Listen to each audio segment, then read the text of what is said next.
And Kevin, what's so infuriating, I have talked to Brandon on air and off air an awful lot. These poor people down at the Border Patrol trying to do their jobs aren't allowed to enforce the current law that's on the books.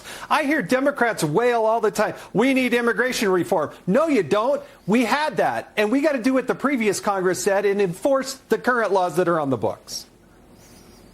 It's actually so simple, as Brandon and his heroic colleagues know. By the way, Brandon, to you and every Border Patrol agent from the Heritage Foundation and from tens of millions of Americans, thank you and God bless you for the job you're doing in spite of the idiocy, and I use that term intentionally, the idiocy of the President of the United States, not just going on vacation, but deciding, to your point, Jason, that we're not even going to observe the rule of law. This has not only a great tragedy as it relates to the people crossing the border, illegal aliens, but as our Heritage Foundation research showed a couple of weeks ago, literally, every county in this country has received illegal aliens. This is a national problem that the president's trying to sweep under the rug. All we have to do is go back to the process and the approach that was working but 2 years ago.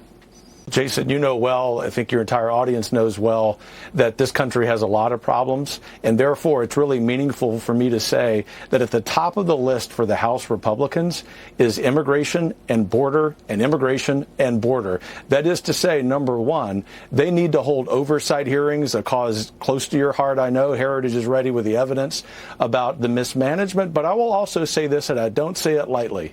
This is evil.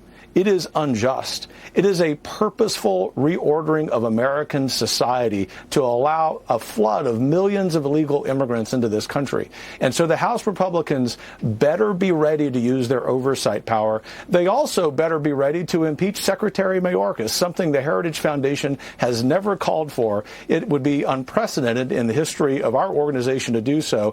And the reason I raise that is this is not just incompetence. It is intentional. And for Americans who think that this is just some happenstance, they are mistaken. The desire here is to reorder America, and we must stop it with the power we have.